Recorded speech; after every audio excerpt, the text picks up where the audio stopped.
Assalamualaikum students, this is your computer lecture from Multan Junior School. My name is Kamar Ali and today we are going to continue our topic from UDF 16.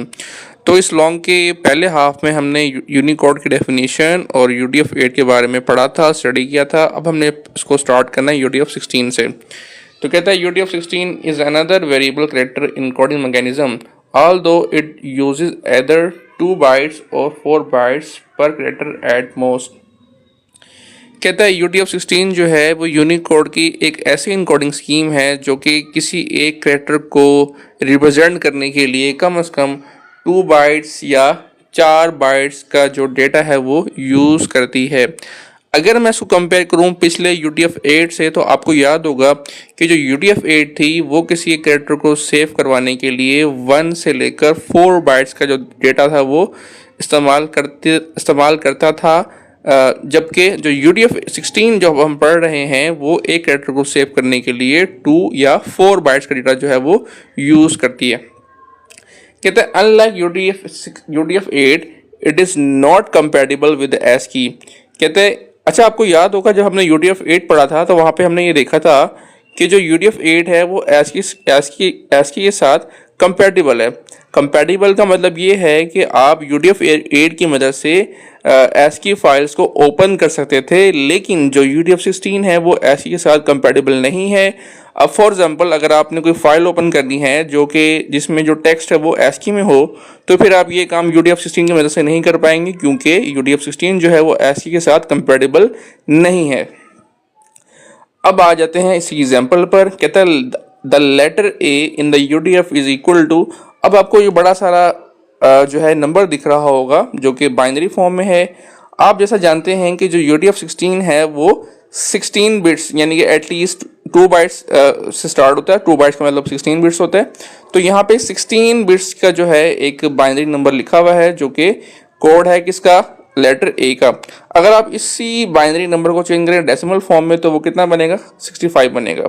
और यहाँ पे bracket में लिखा हुआ बताया भी गया है कि ये जो कोड है इसमें 16 बिट्स हैं, लिहाजा ये 2 बाइट्स का जो है वो डेटा है।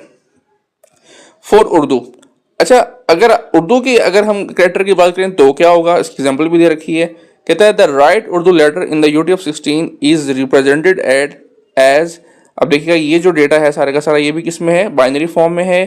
तो अगर आप इसको अब देखिएगा चूंकि ये बाइनरी फॉर्म में है और इसमें जो है वो 16 बिट्स हैं, तो इसीलिए जो है ये 2 बाइट्स की मेमोरी को क्या करेगा, ऑक्यूपाई करेगा, यानी इसको यूज करेगा।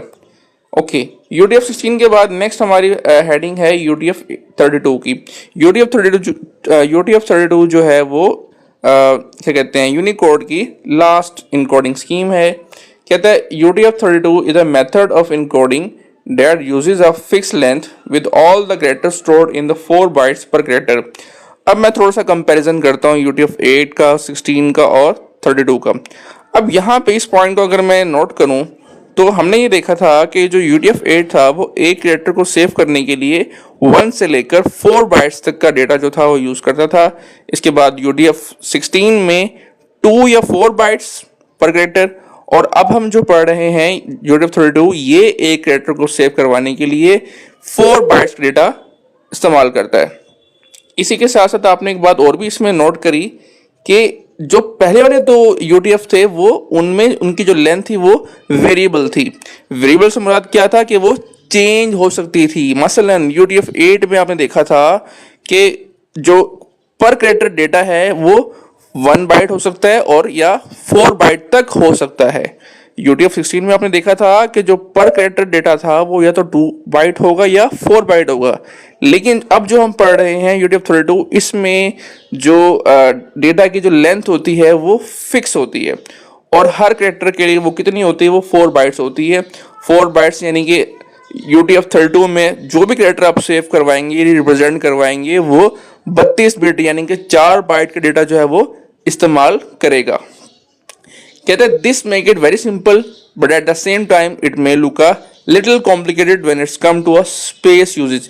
कहते हैं इसकी वजह से इसको इस्तेमाल, क्योंकि इसमें जो डेटा जो यूज़ करता है तमाम कैरेक्टर्स के लिए वो सेम है, वो फिक्स है, वो कितना है, वो 4 बाइट्स है, इसलिए इसको इस्तेमाल करना तो अगरचे आसान है, लेकिन जाहिर सी बात है इसकी पर कैरेक्टर स्पेस क्या है, ज़्यादा है, 32 बिट का डेटा ज़्यादा होता है। तो इसमें स्टोरेज यूजेज के मसाइल होते हैं, बाकी इसको इस्तेमाल करना जो है वो बाकी दोनों पिछले दोनों UTF से ज़्यादा आसान होता है। अब आप लोग इसकी एग्जांपल पर आ जाएं। कहते हैं alphabet letter A in the UTF-32 is represented in binary as. अब जैसा कि हम जानते हैं कि UTF-32 में क्योंकि 4 बाइट्स का होता है, यानी कि 4 बाइट्स का मतलब क्या है, 32 बिट्स। तो आप देख सकते हैं कि जो आपका जो डेटा लिखा हुआ है इसका सारा का सारा इसमें कितने बिट्स हैं, इसमें 32 बिट्स हैं, विच इज़ 4 बाइट्स। तो बच्चों ये था आज का आपका लेक्चर। इसी के साथ हमारा लॉन्ग क्वेश्चन नंबर 1 हुआ मुकम्मल। इंशाल्लाह नेक्स्ट लेक्चर में हम लॉन्ग क्वेश्चन नंबर 2 स्टार्ट करेंगे। अल्लाह हाफिज़।